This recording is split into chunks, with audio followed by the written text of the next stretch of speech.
Bueno, quienes estuvieron en el primer encuentro ya conocen y han escuchado a Daniel, el primer encuentro en el que hicimos la apertura junto con Eugenia Meyer, Gabriela Fernández y Pablo Pozzi. Daniel nos acompañó. La idea de ese encuentro tenía que ver con establecer un diálogo, pero también, bueno, presentar a quienes luego nos iban a acompañar en este ciclo. Y voy a empezar con lo que veníamos conversando informalmente recién. Daniel es historiador, es miembro fundador de Ahora y actualmente también forma parte de la comisión directiva de la Asociación de Historia Oral de la República Argentina. Ha sido docente en la Universidad de Buenos Aires y en la Universidad Nacional de 3 de Febrero. Creo que en 3 de Febrero aún continúas con un vínculo con proyectos de investigación. Exacto. Y es director del Archivo Histórico del Cooperativismo de Crédito, que, como decíamos en el primer encuentro, nos presenta una saludable articulación porque nos trae algunas miradas sobre una historia económica que está interpelada por las fuentes orales.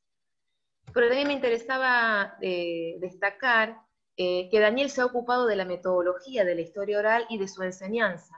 De hecho, su libro en coautoría con Laura Benadiva, que fue publicado como un cuaderno de historia oral, es uno de los más transitados por quienes se aproximan al trabajo de fuentes orales, y no queda bien decirlo, pero creo que ha sido uno de los libros más fotocopiados de esos cuadernos.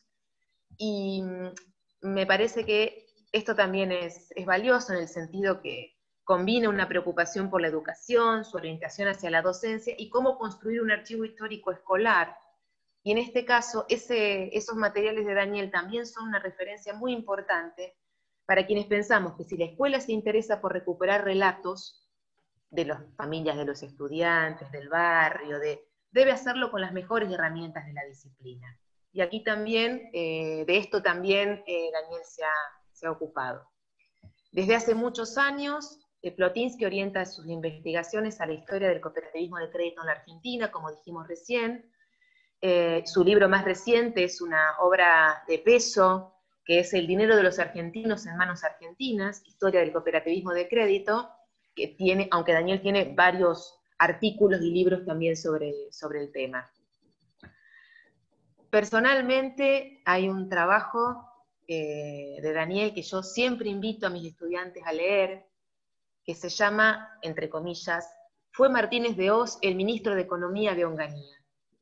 En ese artículo, Daniel lo subtitula Errores y olvidos en la memoria de los dirigentes del cooperativismo de crédito.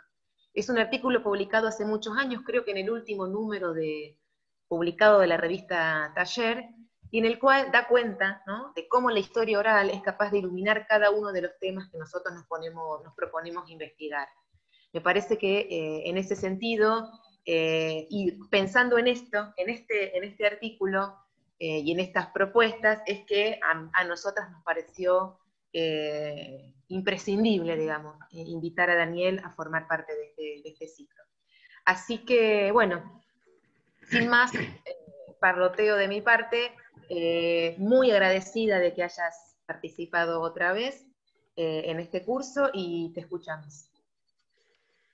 Bueno, buenos días, ya formalmente a todos y todas. Bueno, también algunos habrán escuchado el final de la charla informal con Laura, en el que yo decía que la invitación me puso en un problema, en uno de esos buenos problemas que es obligar a repensar algunas cuestiones. Porque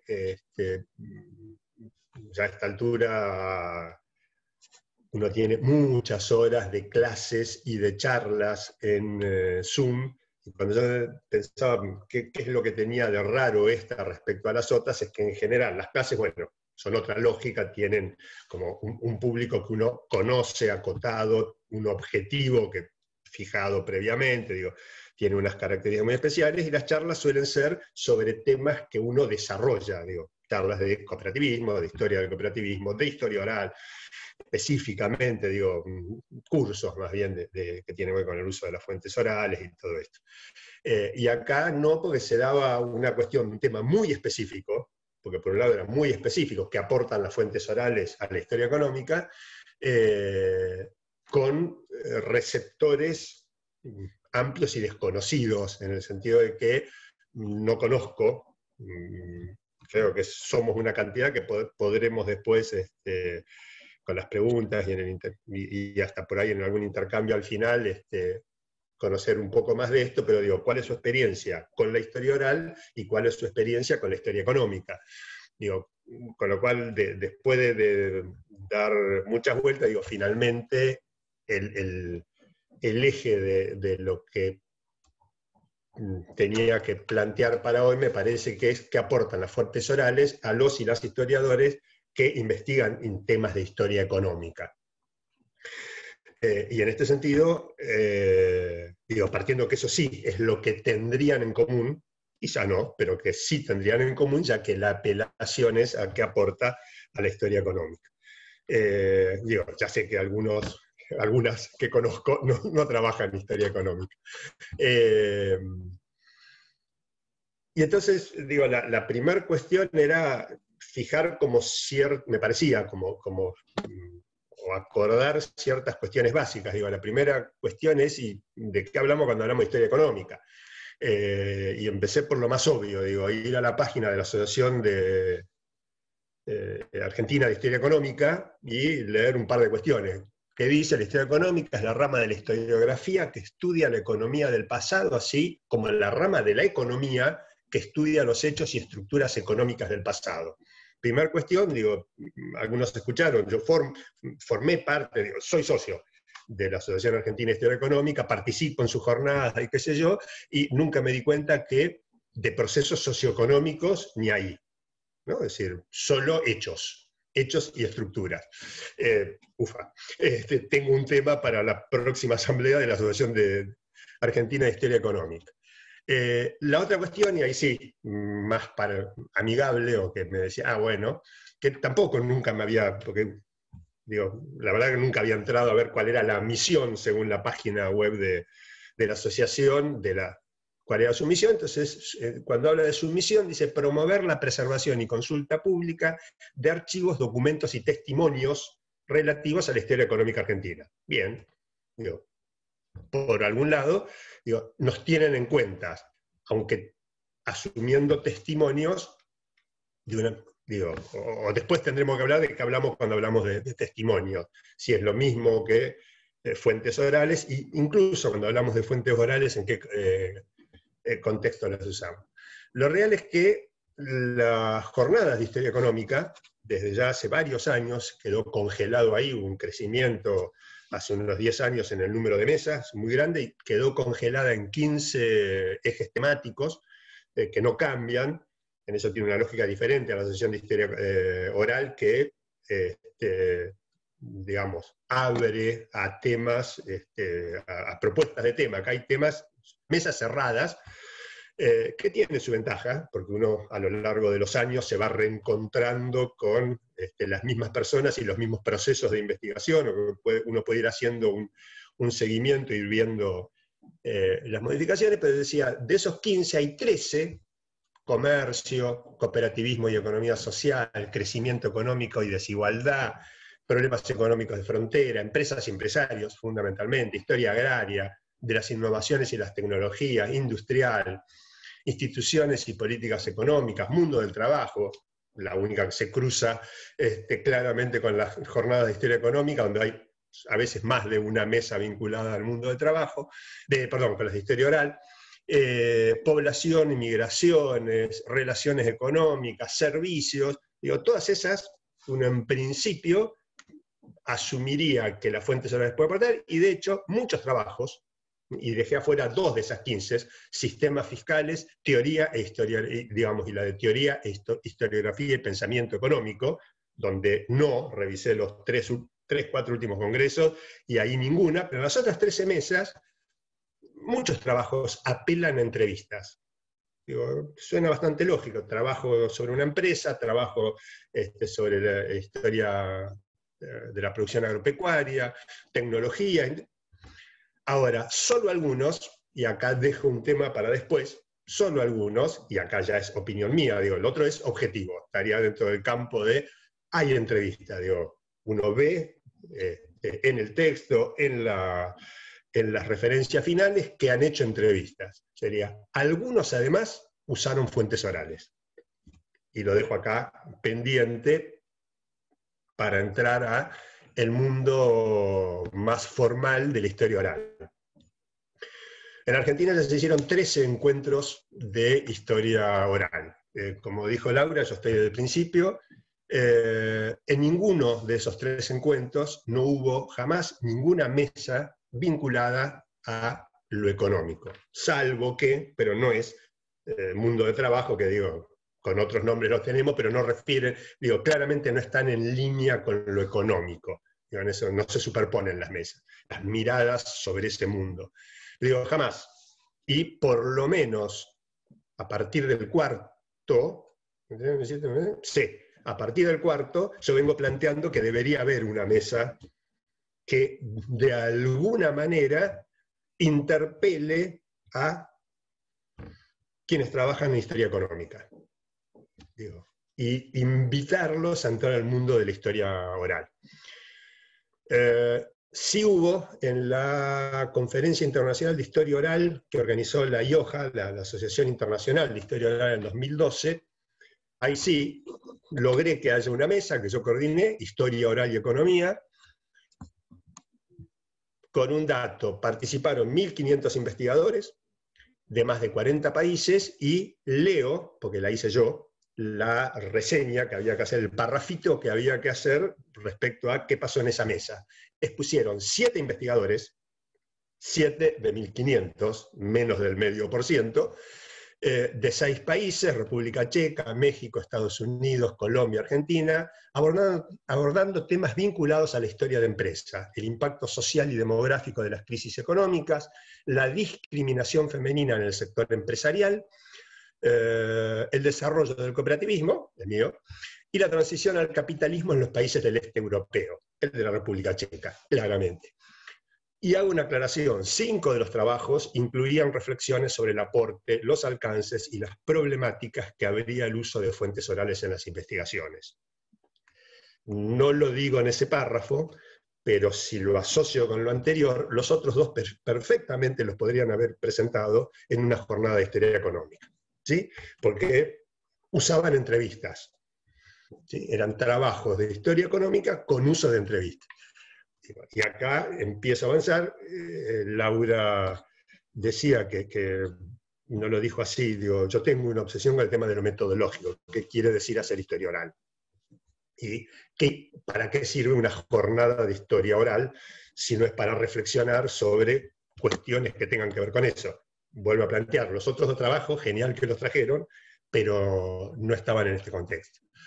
Y entonces retomo lo que me parece una cuestión clave. Digo, ¿de qué hablamos cuando hablamos de fuentes orales? Si el título es el uso, digo, ¿qué aportan las fuentes orales a la historia económica? Yo creo que requiere, y a riesgo de que quienes vienen trabajando en la historia oral, esto suena como más que redundante, pero desconociendo la experiencia del conjunto de todo, digo, cuando hablamos de fuentes orales, de nuevo, si uno va a los manuales más clásicos, digo, voy al manual que da como la estructura básica, dentro de las fuentes orales entran los testimonios, con esa división clásica y medio ridícula de directos e indirectos, los testimonios de testigos presenciales de un acontecimiento o un proceso, y los que cuentan lo que otro les contó, tradiciones orales, refranes, canciones, cuentos, leyendas, mitos. Ahí yo no me hago cargo de todas esas, claramente, digo, porque creo que muchos de estos están fuera del ámbito del historia oral. Digo, volveríamos a los testimonios, y aún eso requeriría alguna aclaración.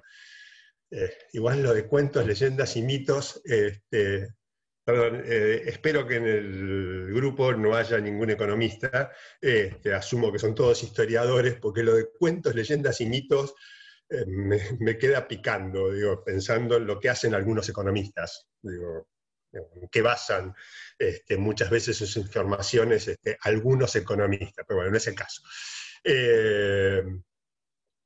Digo, de nuevo, en esta definición muy clásica de fuentes orales yo no me siento aludido, ¿sí?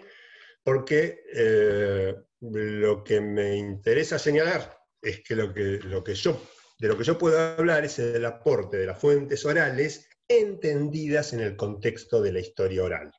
Y acá vuelvo a ese tema de muchos trabajos usan entrevistas, algunos pocos usan fuentes orales.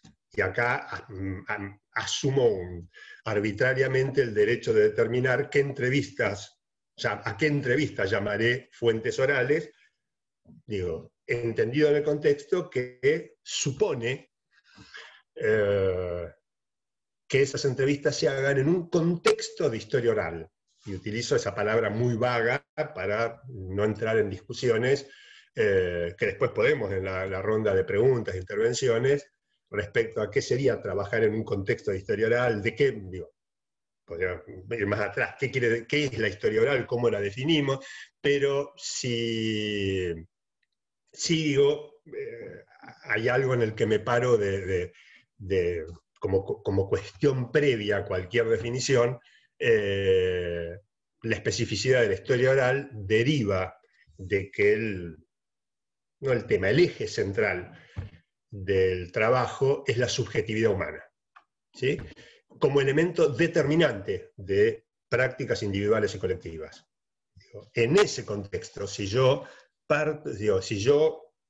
hago entrevistas, utilizo entrevistas para un trabajo de historia económica o de lo que sea, partiendo de que esas entrevistas lo que me acercan, hasta ahí, me dejan ahí, a la subjetividad humana como elemento determinante, digamos, yo diría, asumiendo también, y acá entro ni siquiera la historia oral, en una concepción de la historia oral, donde, entendiendo que la subjetividad es parte de lo material de la historia. Y quizá digo, por ahí en otro contexto no lo digo, pero acá hablando de historia económica, donde lo material aparece como es medible, cuantificable, legible en una normativa, en un balance, digo, la subjetividad es parte de lo material, es tan material como todos esos demás componentes de un proceso socioeconómico, como pueden ser, digo, los datos económicos, una memoria y balance, no sé, un documento, un edicto municipal sobre el funcionamiento de determinada actividad económica o un artículo de la prensa, digo. Entonces, dicho esto, retomo lo que había dejado pendiente cuando yo había hablado de historia económica, esta cuestión de muchos usan entrevistas, algunos usan fuentes orales, y traslado la pregunta, o digamos, reformulo la pregunta como si es lo mismo entrevistar que hacer historia oral. Y para no entrar en discusión sobre, y esta discusión le encanta a Pablo Pozzi, de hecho la saca aunque no estemos hablando del tema, digo, la sacó en esa reunión y demás, sobre, yo no soy historiador oral, soy un historiador que hace historia oral, totalmente de acuerdo, pero más o menos. Digo, en esto no va a ser la única vez, digo, tengo pensado otras, si no me lo olvido, por lo menos que cite a Portelli, si cuando uno hace historia oral no se nota en el trabajo que hace historia oral, y ese notarse tiene que ver con, vuelvo a considerar la subjetividad como parte de lo que pasa, ¿sí? No está haciendo historia oral. Digo, y entra en detalles la forma, el relato, digo, y ahí hay un texto maravilloso.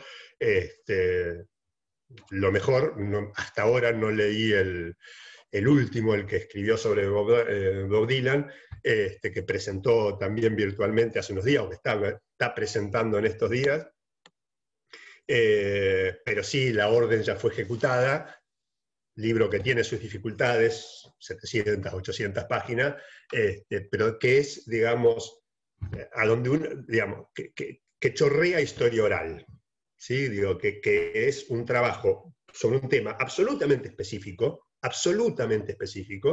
digo, sobre una noche, el fusilamiento de la fosa Sarriatina, digo, todo el proceso duró menos de 24 horas, y que es al mismo tiempo una historia social de Italia de fines del siglo XIX hasta mediados del siglo XX, y que tiene una riqueza metodológica, aunque no es un trabajo metodológico. Digo, uno le puede encontrar un montón de cuestiones y es al mismo tiempo un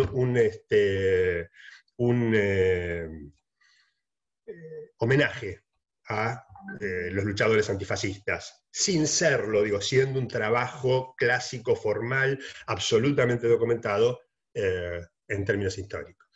Entonces, digo, ¿es lo mismo entrevistar que hacer historia oral? No. Y entonces, si la pregunta es, ¿qué aportan? O si las fuentes orales aportan a quienes trabajan en historia económica, o sea, los historiadores y historiadoras que trabajan en historia económica, digo, sí, aportan seguro. Ahora, aportan mucho más si esas fuentes fueron creadas desde la historia oral. Ya sea que se considere la historia oral, digo, como para ver dos de las acepciones o de las concepciones bien diferenciadas. Una especialidad dentro del campo historiográfico, como sería la historia económica, y en ese caso uno estaría obligado, yo siento que estoy así, en dos campos historiográficos diferentes, o simplemente una técnica específica de investigación, que también, digo, claramente lo es. Yo creo que no es o. Me parece que es una especialidad dentro del campo historiográfico, para algunos, y para otros una técnica específica de investigación contemporánea. En cualquiera de esas dos concepciones, digamos, si yo utilizo las fuentes orales en historia económica, en ese contexto lo que aportan es mucho más.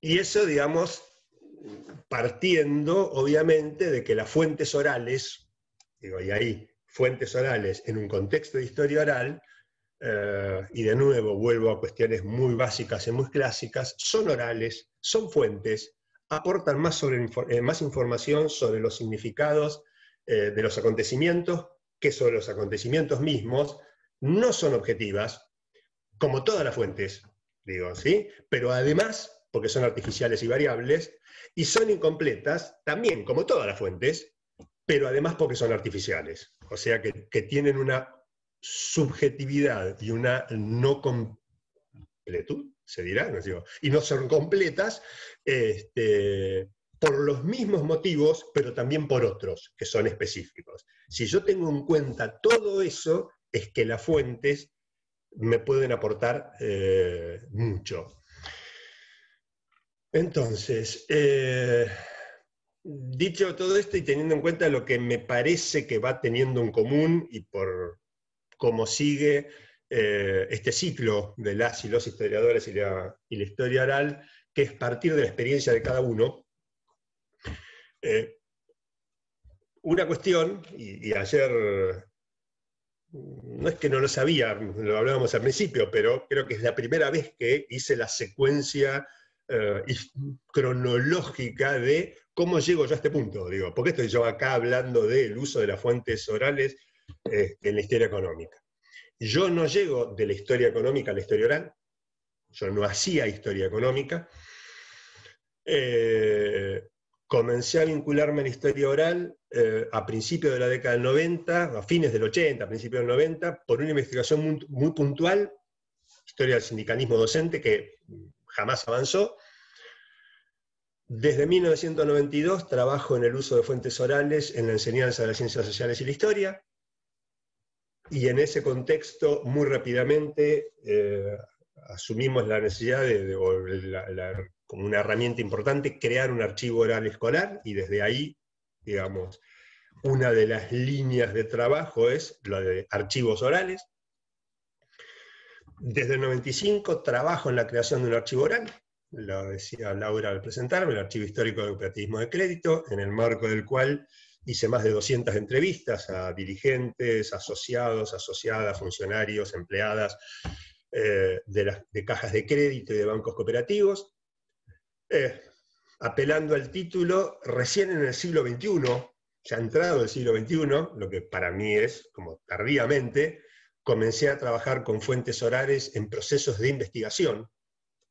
O sea, hasta hace 16, 17, por ahí 18 años, yo nunca había usado fuentes orales en contextos de investigación. Los había usado en contextos de enseñanza de las ciencias sociales y creación de archivos.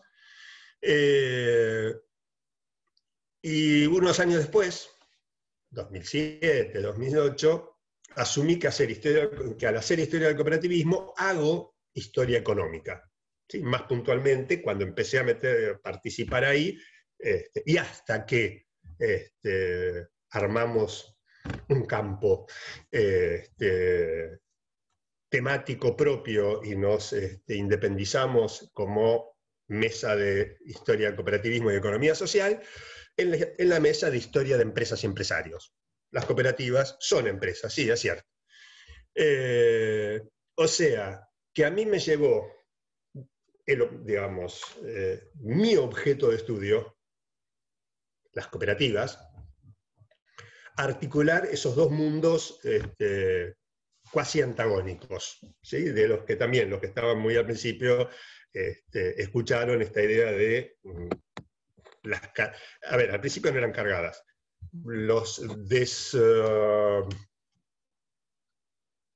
La desvalorización, parece que es una palabra suave, que había cuando yo me presentaba a una mesa de empresas y empresarios y usando un montón de otras fuentes documentales, pero un asociado me dijo de tal cosa, en un contexto donde la discusión era cómo hacer para articular series de precios y márgenes de ganancia en el largo plazo, en una economía como la Argentina, donde que un balance diga que esta empresa ganó 1 millón de pesos hoy, con el 1,5 millones del año que viene, ¿qué quiere decir? Que ganó más, que ganó la mitad porque la inflación donde las discusiones estaban en ese nivel, ponerme a discutir qué había querido hacer quien había creado, qué habían querido hacer quienes habían creado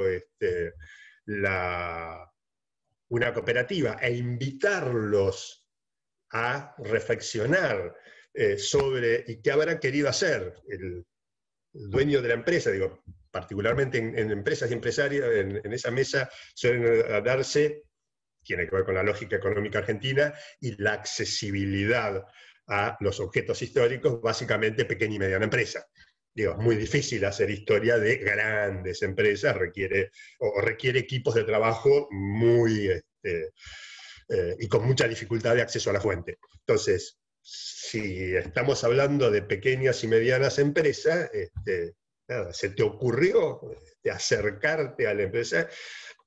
¿Se te ocurrió ver algo del ciclo? Bueno, lo que al principio costó mucho, no es que yo llegué ahí, llegué ahí por mi objeto.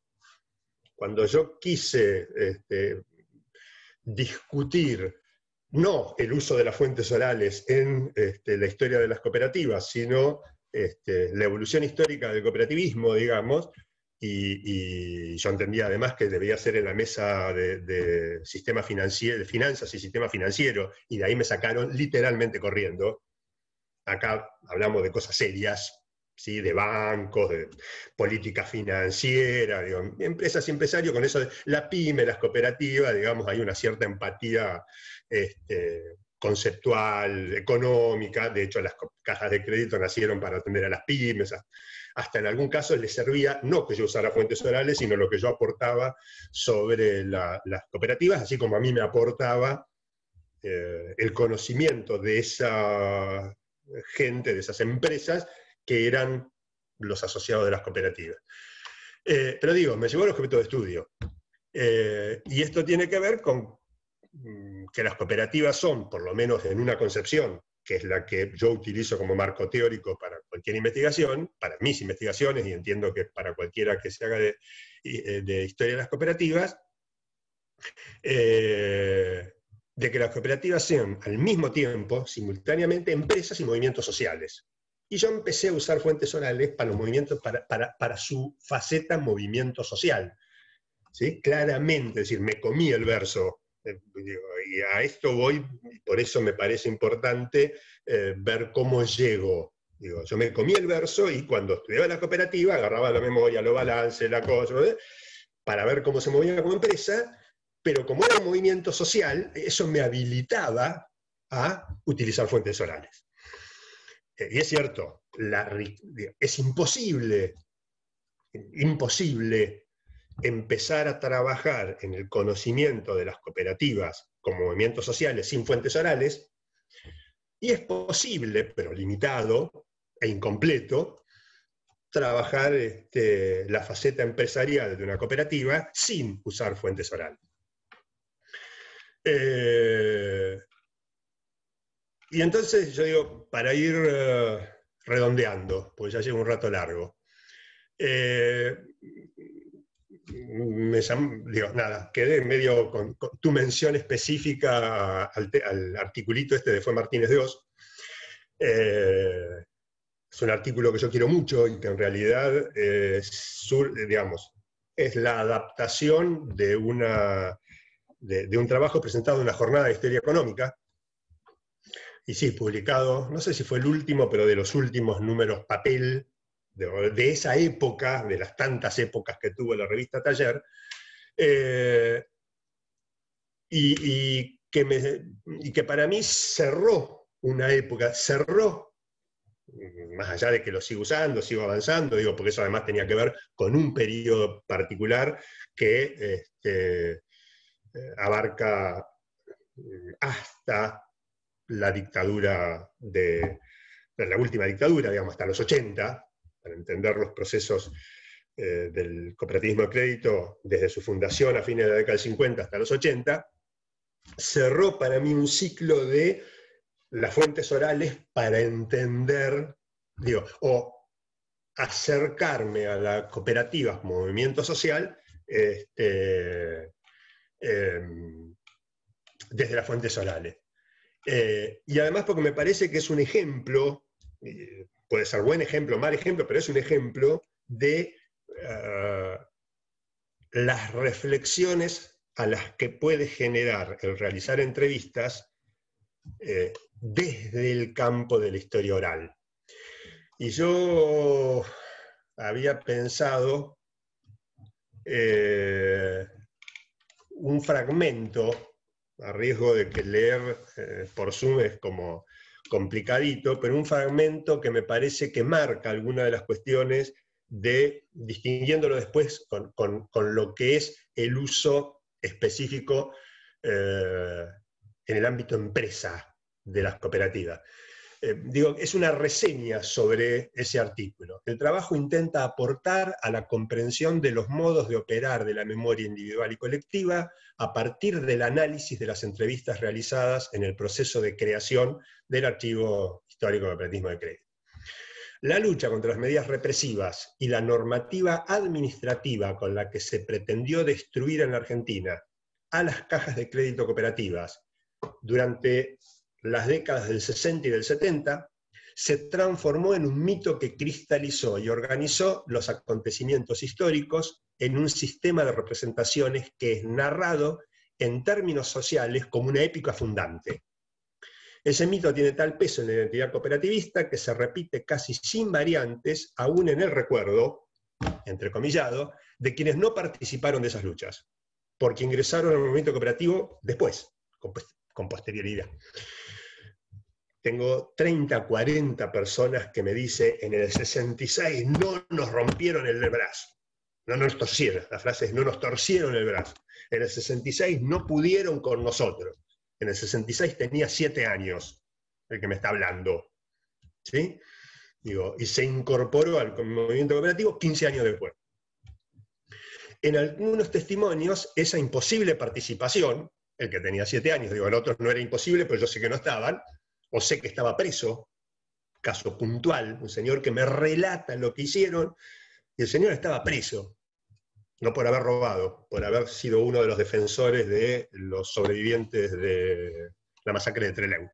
¿Sí? Un abogado de Bahía Blanca. Y me habla en primera persona, en el relato, es una fuente que yo uso mucho en las clases de historia oral para ver esta cuestión, me da detalles. El señor estaba preso. Dice, en algunos testimonios, imposible participación no requiere de explicaciones. El peleamos es sinónimo de soy y cumple una función simbólica. En otros, la participación se produce trasladando horizontalmente ciertos acontecimientos sucedidos con posterioridad para conferirles una función periodificadora que subraye su importancia. De una u otra manera, todos los cooperativistas estuvieron ahí, y desde ahí se reconoce. Cuando digo esto de trasladar los acontecimientos, mi punto de partida fue que ya en la segunda o tercera entrevista, acá habla de los ataques en la década del 60 y del 70, hubo ataques de distintos tipos, pero los ataques más duros fueron al segundo día del golpe del 66 y unos meses después del golpe del 76.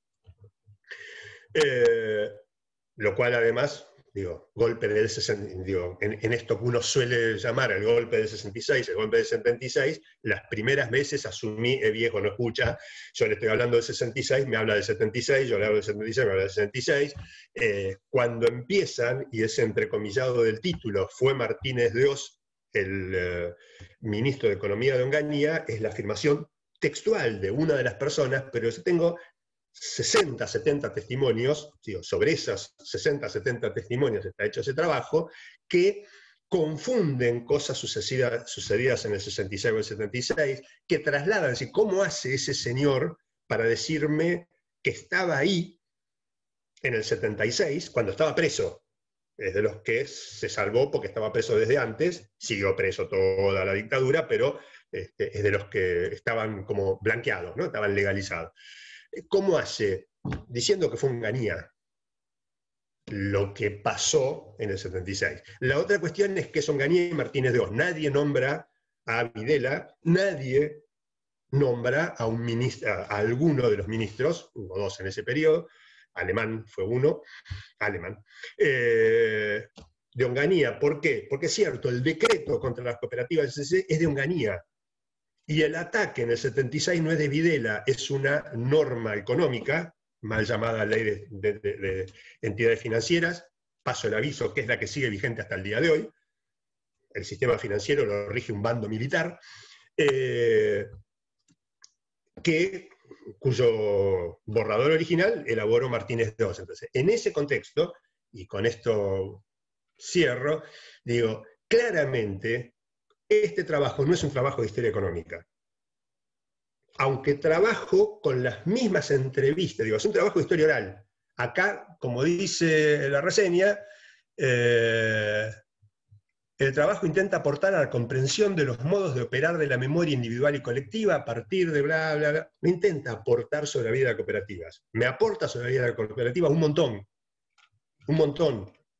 Como movimiento social, fundamentalmente, y esto tiene que ver con el último párrafo, el análisis de los testimonios permite entrever contradicciones entre la valoración oficial de ciertos acontecimientos por parte del movimiento social y la sensación real de sus dirigentes. En mi lectura, en el 66 hubo una pelea terrible, perdieron un montón, cerraron más del 60% de la caja de crédito, pero la pelearon y no pudieron destruirlo. En el 76 se negoció. En la Argentina negociar está mal visto. Para un movimiento social en particular, negociar en el sentido de se aceptó una norma y se trató, y sobrevivieron y todo lo que sea, pero juntar las dos cosas me ayuda a peleamos siempre. Aunque a veces esa pelea, entendible, estamos hablando del año 76, 77, queda clarísimo, creo que en la conciencia de los entrevistados y en mi valoración, que la lucha en el 76 era imposible en las condiciones que se hicieron en el 66. que si bien eran dos dictaduras, el contexto era diferente. Pero digo, aporta eso, amplía el campo de estudio de esa organización, aporta una nueva visión, análisis comparativo de las dictaduras, y contribuye a la reflexión sobre el mecanismo de la memoria. Digo, vuelvo a esto, me aporta la historia, a mi objeto en el que yo trabajo desde la historia económica, sí, pero no es un trabajo de historia económica. Tardíamente, porque yo hice muy tardíamente en términos de ciclo vital y en términos de ciclo académico, cuando mi tesis de maestría, que es parte de este último libro, en realidad el libro abarca un periodo más extenso,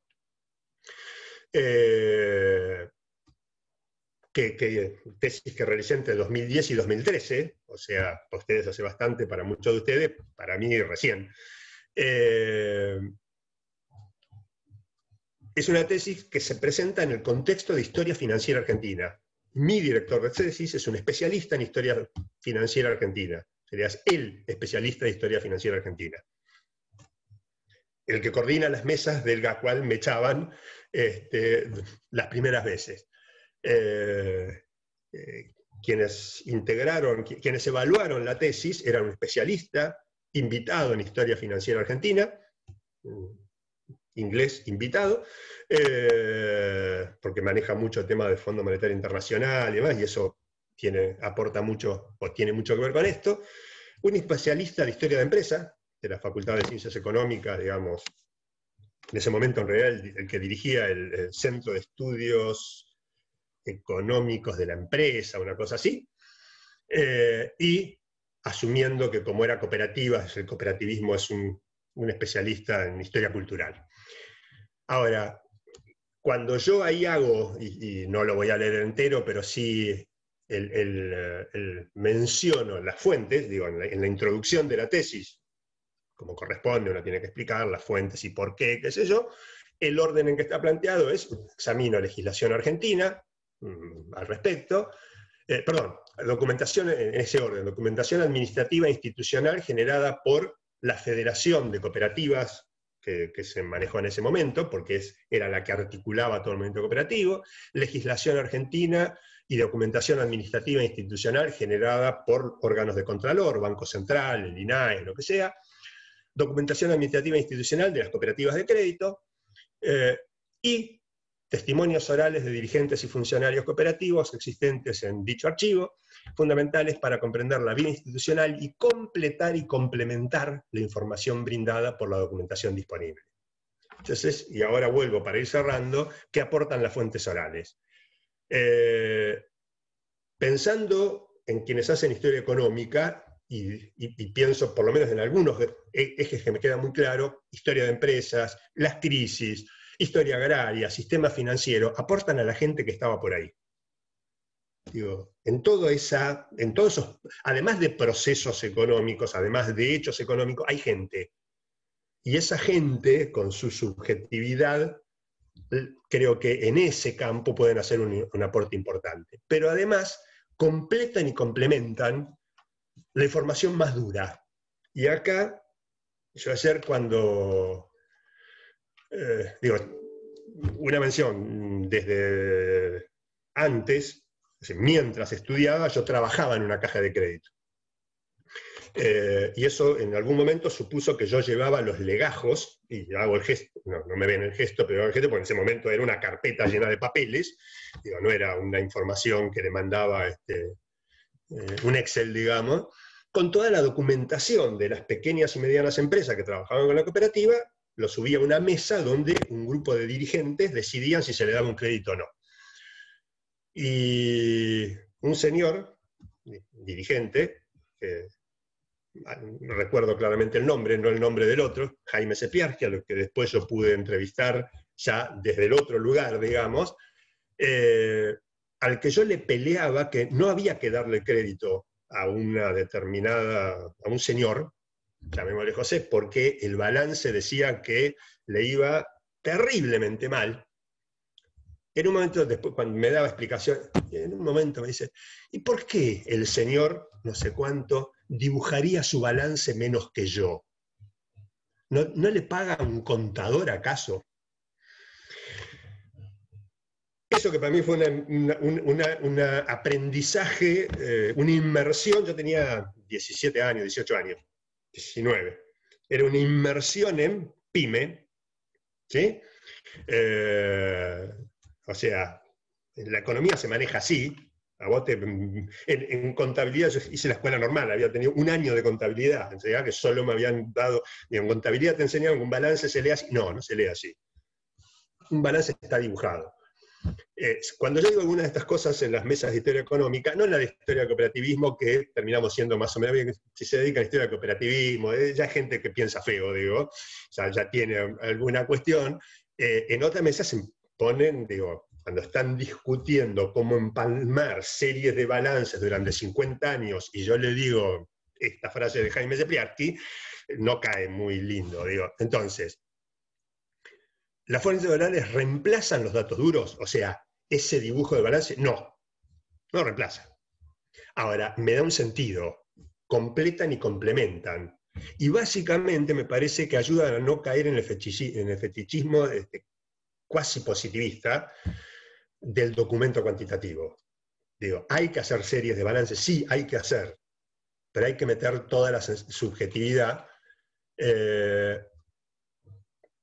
Me explica, y me senté con compañeros que trabajaban, es decir, terminamos haciendo un taller alguna vez en ese centro de estudio de historia de empresa de la Facultad de Historia de Economía, de historia oral, porque solían hacer entrevistas, pero de nuevo, no hacían historia oral, y en algún momento apareció.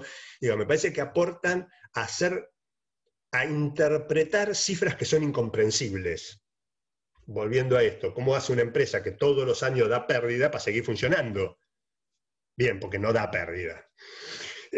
Aunque vos tenés el libro de acta, tenés esto, tenés pero no. ¿Sí?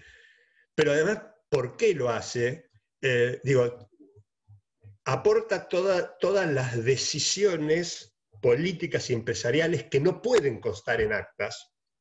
¿Sí? Y esto una vez me lo dijo un dirigente, cuando yo en el marco de la entrevista digo, pero en la memoria dice que ese año a la cooperativa le fue bien, porque me decía que fue un año que estuvieron a punto de cerrar, qué sé yo, le iba bien. ¿Qué cree? ¿Que le demos información al enemigo? Eso lo leía al Banco Central. ¿Sí? Y por sobre todas las cosas, y acá cierro de verdad, y esta era la frase de Portelli que me había anotado poner, creo que lo más importante que aportan las fuentes orales a quienes hacemos historia económica tiene que ver con otra afirmación de Portelli, cuando él dice, las fuentes orales nos dicen no solo lo que la gente hizo, sino lo que deseaba hacer, lo que creía estar haciendo y lo que ahora piensa que hicieron. Y acá yo le agrego algo a esa frase, que hay que tener en cuenta que ese ahora, lo que ahora piensan que hicieron, es un presente continuo. Y digo, que ese ahora va cambiando en la medida que pasa el tiempo. Y digo, claro, y esto cuando uno tiene la posibilidad de entrevistar, a veces en plazos largos y en otros por lo menos medianos plazos, a una misma persona, la lectura de la década del 80, ¿sí? Yo diría puntualmente del gobierno de Alfonsín, en entrevistados, digo, en entrevistas, o con entrevistados a los que entrevisté, a mediados de los 90, es absolutamente diferente que esas mismas personas después del 2002. O sea, una cosa es la interpretación, pero de todo, de lo que hizo, de lo que deseaba hacer, de lo que creían estar haciendo y de lo que ahora pensaban. No es lo mismo cuando, digo, mis entrevistas son generalmente o en algunos casos funcionarios y funcionarias de las cooperativas, pero si no son pequeños empresarios, que son los dirigentes de las cooperativas. Para un pequeño dirigente no es lo mismo toda la lectura, pero toda la lectura de la historia, cuando estaba convencido que el 1 a 1 era la solución y era para siempre, y que un peso iba a valer $1 siempre, que después de la crisis, o en el marco, en pleno resultado de la crisis, estallada en el 2001-2002. Por lo tanto, me parece que ese es el principal aporte a quienes trabajamos con historia oral. Esta idea de que uno podría saberlo y tenerlo en cuenta si no utiliza fuentes orales, pero no es tan común, y que es clarísima para quienes hacemos historia oral. Se hace desde el presente y por lo tanto eso te remueve, digo, uno tiene que remover permanentemente las interpretaciones, porque también los historiadores probablemente no mirásemos, y acá lo pongo en potencial, pero seguramente yo mismo, digo, cuando por ahí en mi caso no creía tanto, porque tenía la ventaja de estar cerca de quienes me decían, no, esto va a explotar, pero digo, si uno más o menos, de cualquier manera uno estaba como más o menos relajado, va a explotar, pero por ahora no está explotando, que después que explotó. Dejo acá, no sé si, bueno, si siendo los que somos, creo que sí, somos lo que estamos viendo. Si me parece que podemos plantear las preguntas en este marco sin ningún problema. Yo, bueno, te quería agradecer y decirte que mientras te escuchaba estuve repensando el último punto de una investigación que tengo en curso, y me pareció muy curioso esto de los que son o somos echados, ¿no? Y bueno, si te consuela, a Maurice Dobb, en el departamento de la economía lo echaban porque se dedicaba a la historia, en el de historia lo echaban porque lo consideraban economista y fuera del campo. Y bueno, quienes estamos aquí, por lo menos a quienes conozco, con Marianela trabajamos juntas en la Cátedra de Teoría Económica, y bueno, Eduardo ha tenido interés, hasta donde yo recuerdo, en los últimos seguimientos por los temas de historia económica.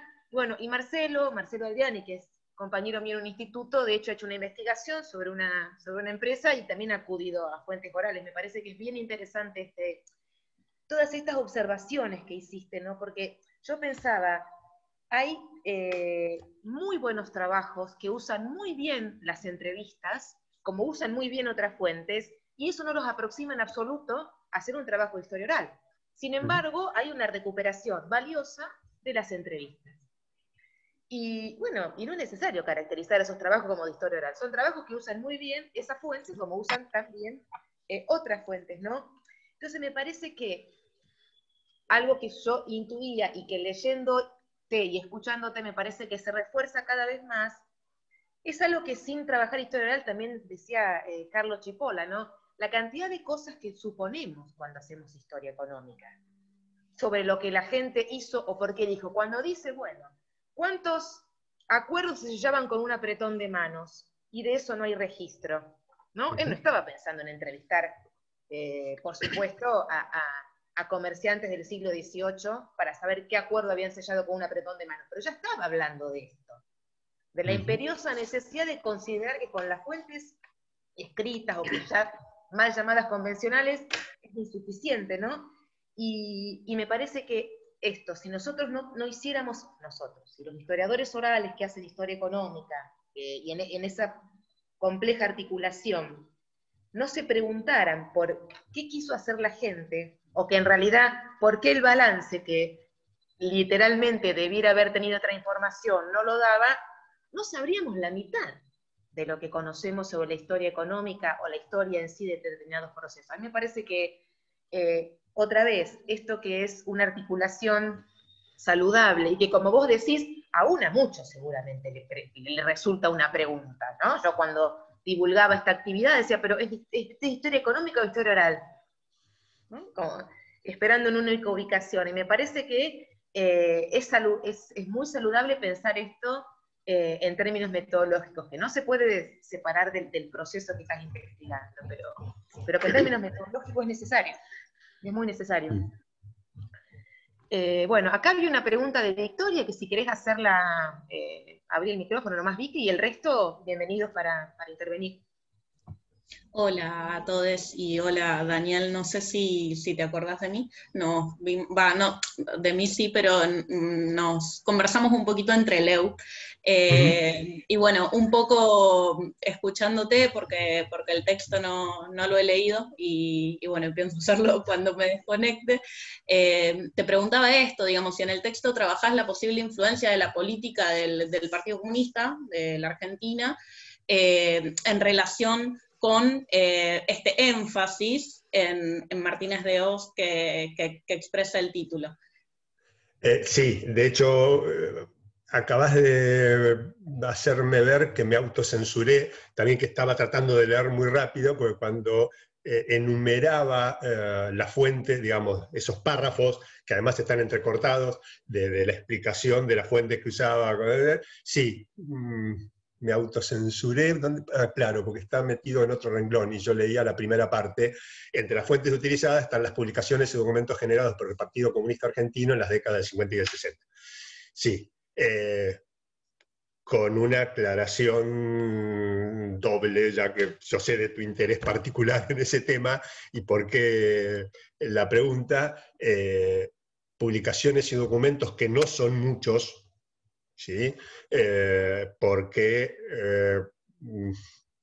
a ver, apelando a cuántos acuerdos se sellaban con un apretón de manos, cuántas decisiones políticas se tomaban y no se dejaba constancia, porque eso, digo, porque no hay que darle información al enemigo. Y entonces, por más que hoy el archivo del Partido Comunista está bastante, digo, del central. Estuve viendo hace poco que en Rosario aparentemente también hay un archivo, y de eso lo vi por las redes, y yo digo, otra vez lo están, otra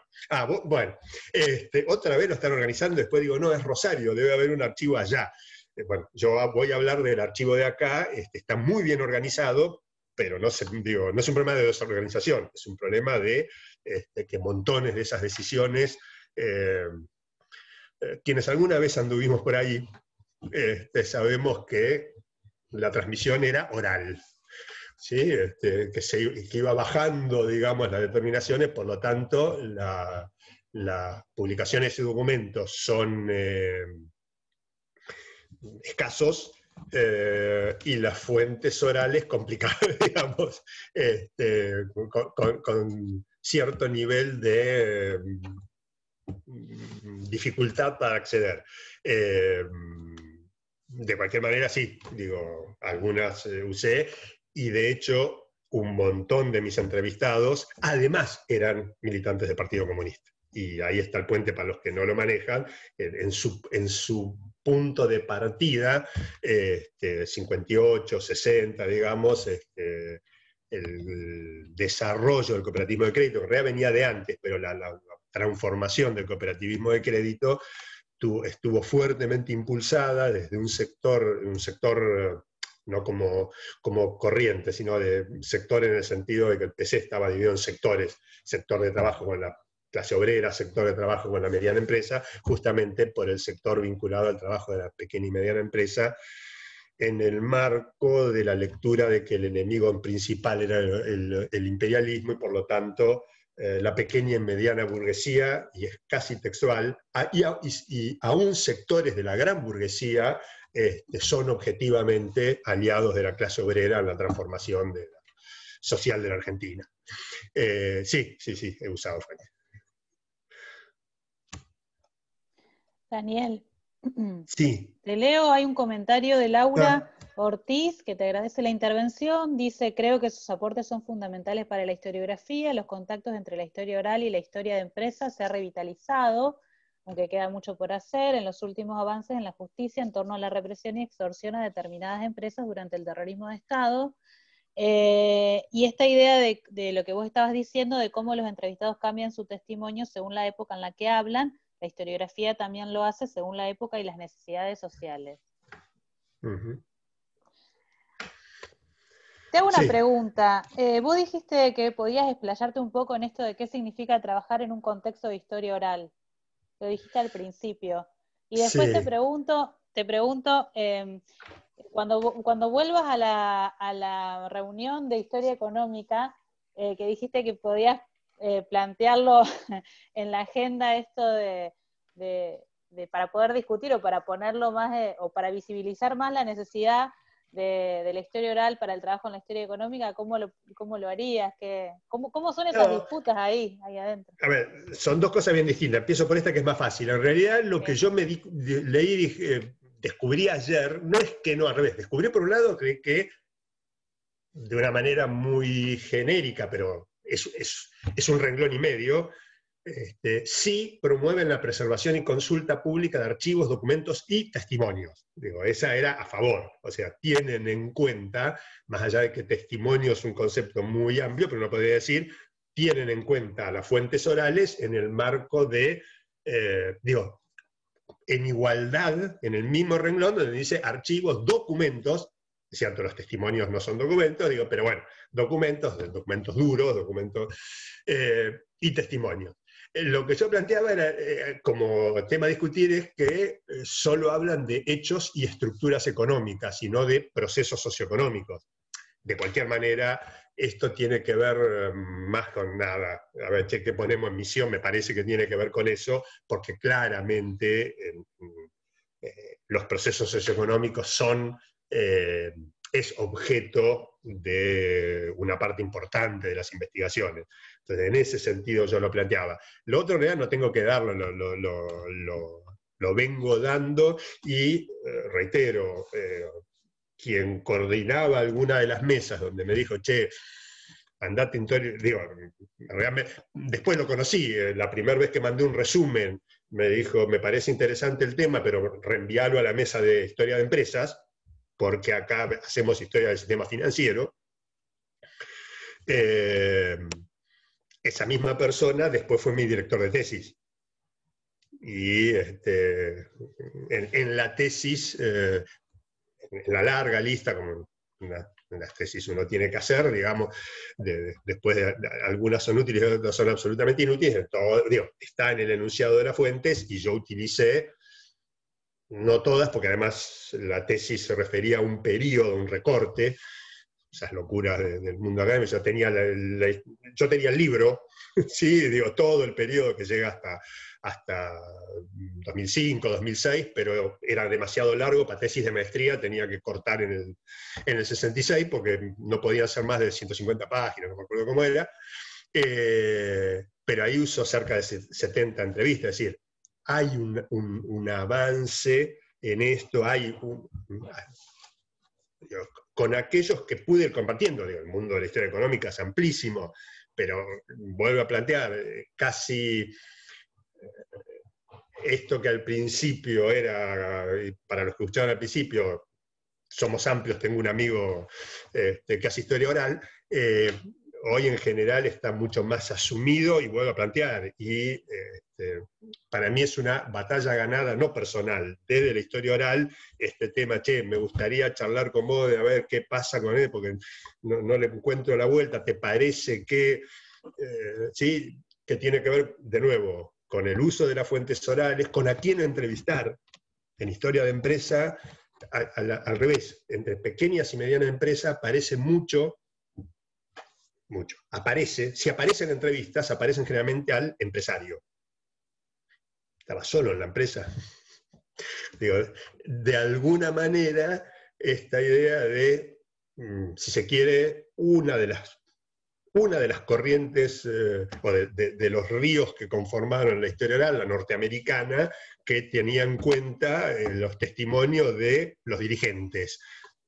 Trasladado a esto yo he visto al empresario. ¿Es interesante? Claro que es interesante. Es interesantísimo.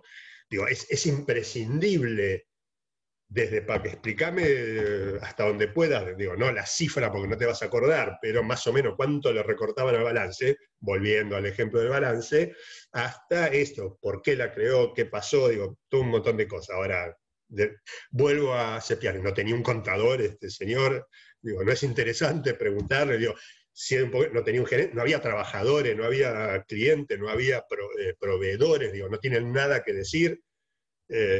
A la inversa, está bien, para una localidad muy chiquita, muy chiquita, hay una perlita de un trabajo sobre un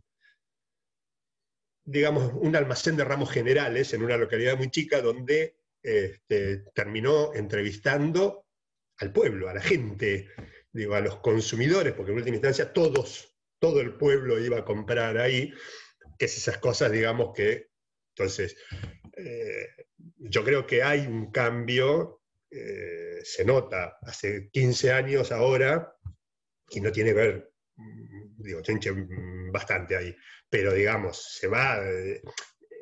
También es cierto que si yo pienso en cómo empezaba, y sí, todavía cuando yo empecé a presentarme en historia oral, cómo empezaba un curso de historia oral, un curso de introducción a historia oral, y el primer tema era explicar por qué hacer historia oral era serio.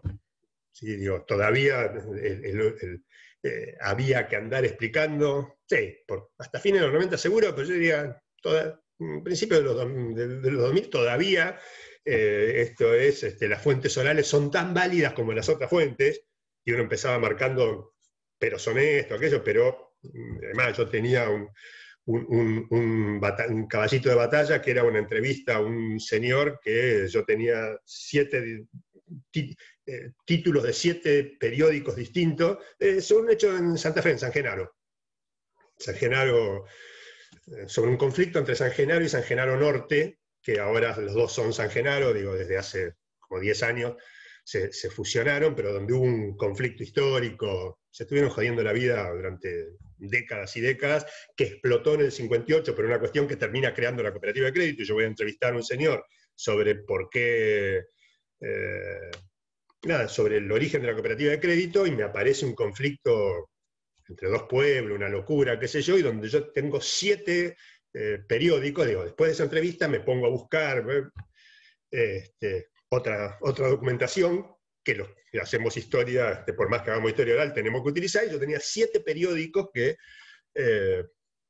digamos, que aportaban mucha información sobre ese conflicto. 5 nacionales y 2 de Rosario, la capital, y uno que después desapareció, que lo llamaba Noticias Gráficas, o sí, el otro no me acuerdo. Que me hablaba, digo, donde uno de los títulos era Mujeres soldados patrullan las calles de San Genaro entonando el himno del himno de la resistencia. Mujeres soldados. Eso era La Razón. Algunos y algunas no lo sabrán, pero era un diario, el diario de mayor, un diario nacional de mayor tirada de la tarde-noche, cuando había quinta y sexta edición de los periódicos. La Nación mismo habla de grupos de mujeres armadas que han, digo, La Nación, seria, digo, variaba el título, cuando yo vuelvo a entrevistarlo, le hablo de eso, mujeres armadas, Anita Menichetti. Se equivocó, entendió, digo, toda una cuestión donde no había mujeres armadas, y donde yo siempre juego con esto, y ahí a quién le creo, a 7 diarios, documentación que desde la... Yo hice introducción a la historia oral con un señor, un brigadier retirado, de la Marina, introducción a la historia oral, y trabajábamos la carta a Muchastegui, por ahí alguno todavía, hoy es historia de la historiografía, trabajaba textos donde te daba las recetas, digo, todos los criterios con los que había que considerar, eso era la mitad de la materia, un documento. Tenía un libro llamado La Carta de Lafón y la historiografía latinoamericana, que era esto, ¿no? Es decir, agarrar una carta, y en un libro de casi 300 páginas era qué había que ir teniendo en cuenta la carta. Al final de todo eso lo podía decir, ese documento sirve. Bueno, creo que 7 periódicos que estaban en hemerotecas, seriados, numerados, digo, reunían todas las características, me decían una cosa y este señor me dice otra. ¿Dónde se destraba la cuestión? Cuando ese señor me dice que la fuente de los 7 periódicos era él. Y me explica por qué. A través de La Capital de Rosario, donde él escribía notas de ópera, en el suplemento cultural. Con lo cual yo empiezo a ver que, qué casualidad, todos era la visión desde San Genaro, ninguno de San Genaro Norte. Digo, empiezo sí a hacer lo que cualquier historiador me enfrenta. ¿A quién le creo? ¿A las 7 esa o a este señor? Cuando este señor me empieza a explicar, por qué, que él era la fuente, que por lo tanto no era más que un refrito. ¿Vos creés que alguno iba a mandar un periodista a San Genaro en aquella época? Dice que de Rosario se tardaba 3 horas, 4 horas. Dice, era yo, por teléfono, digo, me iba a la casa de tal, que era el que tenía teléfono en San Genaro, digo, me hace un relato creíble. Porque además lo de mujeres armadas tenían que ver con raptar al tesorero del banco. Y él me dice, no, lo que pasa es que estaba todo arreglado. Eran mujeres para que no hubiera conflicto. Esta señora entendió mal. Y yo entrevisto, entonces después de eso entrevisto al tesorero. Y me dice, no, pesa que no, si parábamos nos echaban. Entonces, como estábamos de acuerdo con que no se vaya al banco, para que el banco esté cerrado, me raptaban. Yo tenía la llave, no podían abrir el tesoro, el banco no podía funcionar. Y entrevisto a las 2 hijas de Anita Menichetti, y me dicen, sí, mi mamá iba siempre con un revólver, porque vivíamos medio en las afueras del pueblo y era viuda, y criaba gallinas para vender huevos, y entonces era, pues si escuchaba algún ruido, pegaba un tiro al aire. Digo, valoración de la fuente, pero digo, eso todavía era una cuestión que me cuestionaban, pero finalmente, ¿qué hiciste? Y no es como lo voy a creer a los 7 periódicos, pero son 7 periódicos. Digo, hace 20 años todavía estaba en discusión. Creo que hoy el que te lo discute es un necio de toda necedad, digo, no le contesto. Pero hace 20 años estaba, entonces también hay que ubicar esto, bueno, lo que decía Laura, siempre hacemos historia desde el presente y no es lo mismo la lectura en el ámbito de la historia económica hace 20 años que ahora, donde ya hay un uso, yo diría, masivo de las entrevistas. Vuelvo a plantear, yo creo que hoy la pelea en el mejor de los sentidos, es sáquenle todo el provecho que pueden a esa entrevista que están haciendo. Es decir, ya avanzaron en, sí, la entrevista es una herramienta, bueno, correte de los datos duros, digo, del problema de usar la fuente oral para buscar solo datos duros.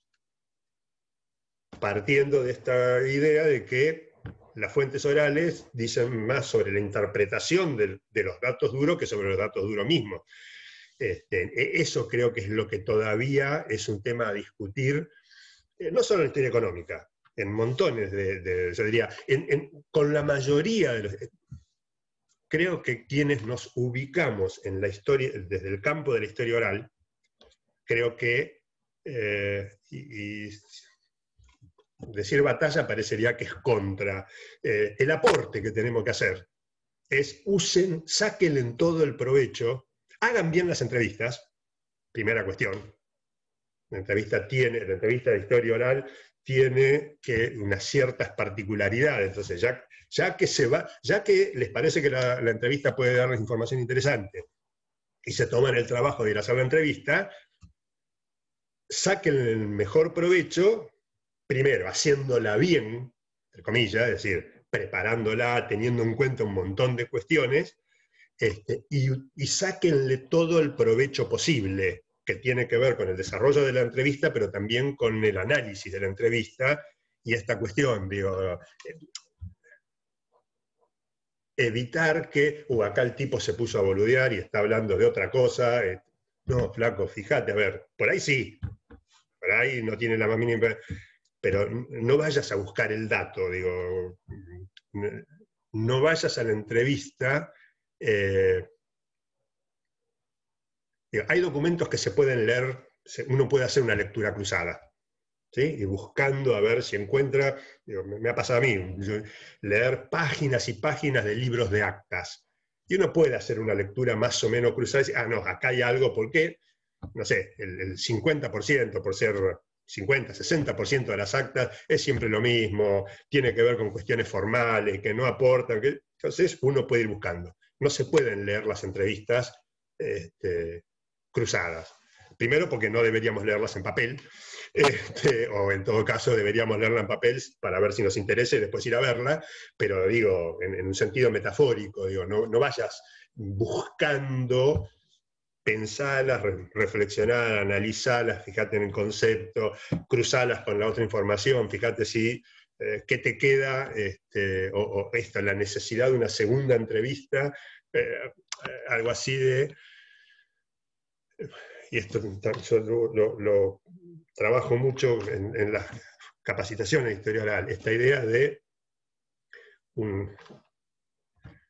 de un ida y vuelta entre la entrevista y el conocimiento. Uno no puede ir a una entrevista sin saber nada sobre el contexto. Digo, si yo voy a entrevistar a alguien sobre Partido Comunista, tengo que tener cierta lógica, tener cierto conocimiento del Partido Comunista, pero es cierto que esa entrevista probablemente me ayude a, o me haga necesario volver a alguno de esos documentos para encontrar cosas que no había encontrado, y en la búsqueda, y en eso nuevo que encontré en los documentos, me obligue, en el buen sentido, a volver a entrevistar, y digamos, una relación de ida y vuelta entre él con, digamos, si se quiere, creo que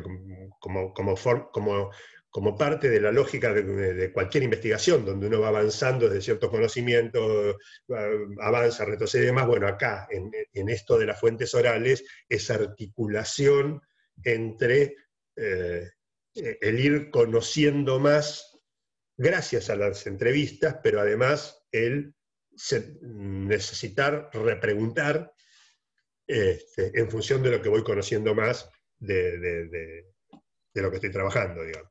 No sé si te contesté lo que me habías dicho vos, pero bueno. No, a mí me pareció clarísimo. De hecho, te digo que ese fragmento de tu relato de San Genaro ya el año que viene pasa a formar parte obligatoria de mi materia de metodología. Es fabuloso, fabuloso.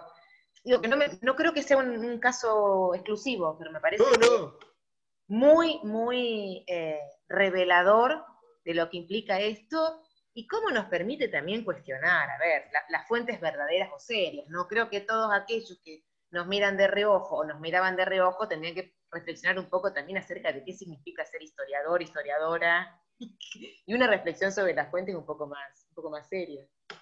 Bueno, no sé si alguien más quiere hacer alguna pregunta o un comentario. Acá hay un comentario de Gabriel, que bueno, justamente lo que dice es que la información de los periódicos también tiene una carga ideológica y muchas veces responde a intereses que determinan y tergiversan o deforman la información, ¿no? Por eso, bueno, contextualizar y cuestionar es una tarea obligada.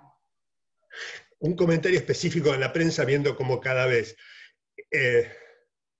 cuando yo empecé a usar esto, yo diría, no era tan claro como hoy esto de la subjetividad de la fuente, y fue hace 20 años.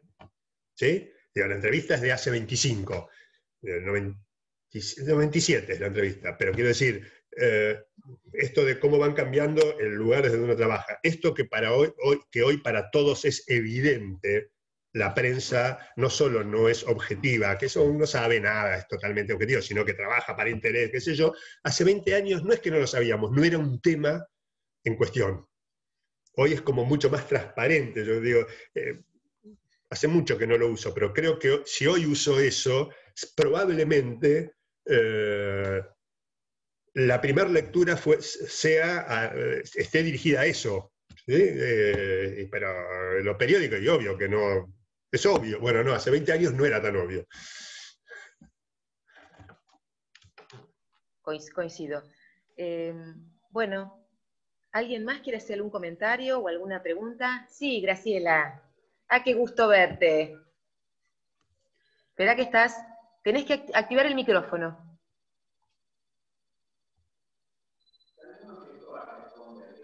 Ahí está. Pensé que lo activabas vos. ¿Qué tal? Buen día.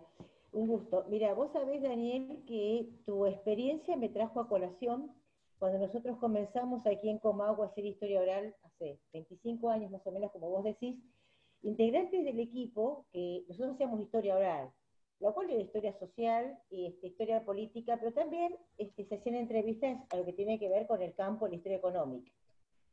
Y estas colegas del equipo de investigación, entrevistando a gente que había formado, en teoría, lo que era la vieja fracción de la clase burguesa dominante neuquina, hacen unos descubrimientos con las entrevistas excelentes, en el cual ellas demuestran de que se cortó, ¿no? parte de esta fracción de clase dominante neuquina.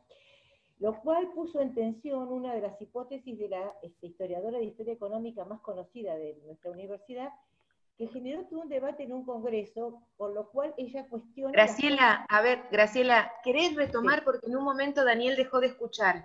Un momento que dejé de escucharte, ahora prendí un adicional que me eleva la voz. ¿Escuchas? Sí, ahora sí. Sí. Ah.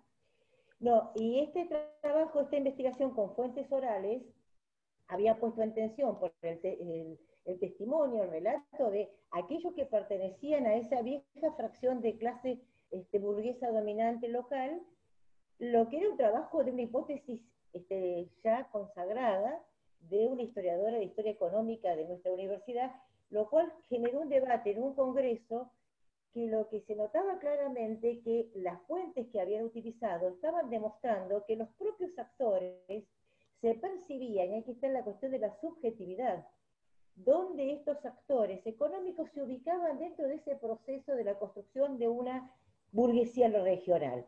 O sea, ellos no eran parte de la conformación. Esa burguesía regional comienza a conformarse posteriormente al calor del Estado. Entonces, esto fue interesantísimo porque el debate no se zanjó, ganaron los que tenían otras fuentes. ¿Se escucha? Sí.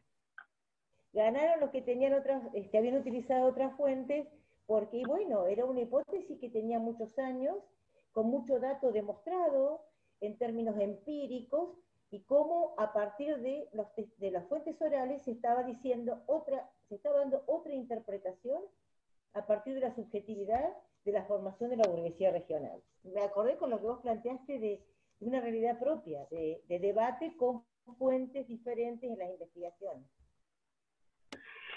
Es que acá volvemos a eso, es decir, quién generó esa documentación y en función de eso, digamos, dos cuestiones creo. ¿Quién lo generó? Y eso, digo, si yo me atengo a esa sola información,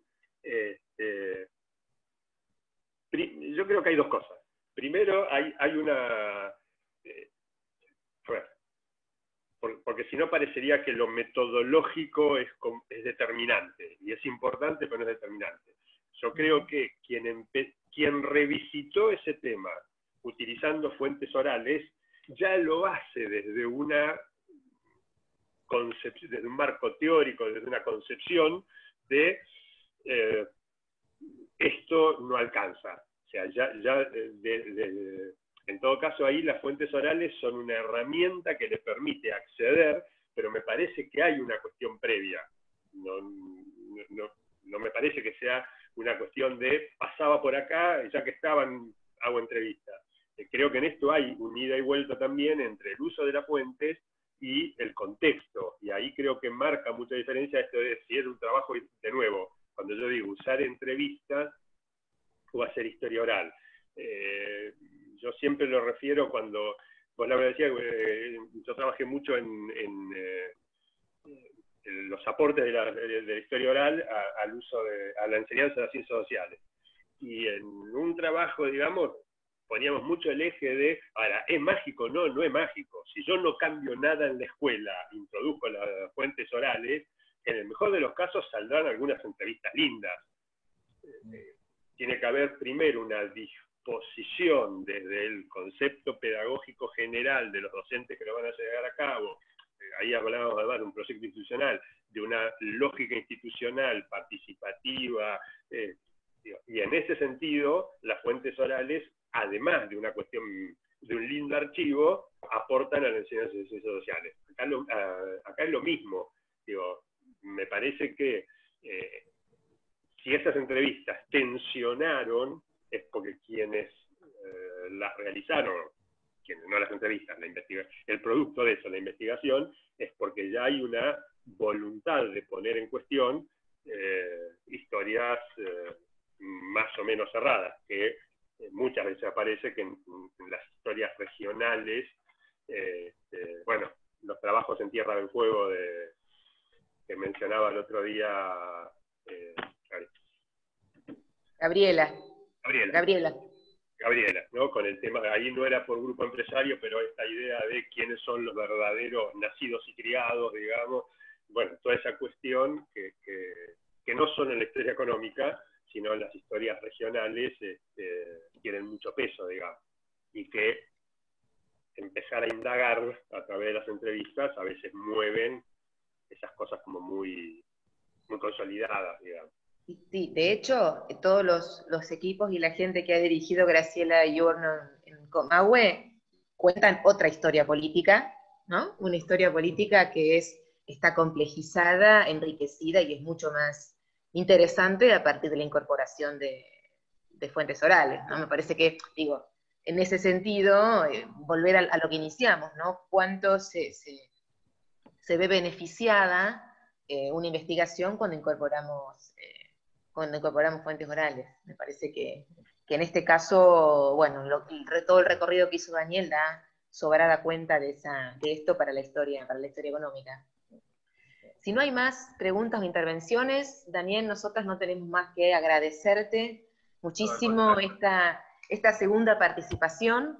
Ha sido iluminador, sinceramente, desde una perspectiva metodológica, y eso es indudablemente importante para nosotras, para quienes nos dedicamos a la docencia también, además de la investigación, y pensamos que en términos metodológicos, pero también de procesos históricos que no dependen exclusivamente de eso, es fundamental la reflexión sobre los testigos, ¿no? Como ha sido mencionado. Bueno, gracias, de verdad para mí también, eso de tener que ponerme a pensar en esto estuvo bueno. La verdad que... Bueno, así que en unos días va a estar publicada esta charla en el canal de YouTube de ISIR, y bueno, quienes quieran acceder a ella solamente tienen que buscarlo por esa vía, bueno, contactarse con nosotros. Muchísimas gracias a todos y a todas por su participación, y otra vez un lujo haberte tenido nuevamente, Daniel. Gracias. Chao, gracias. Hasta luego. Hasta luego. Chao, hasta luego.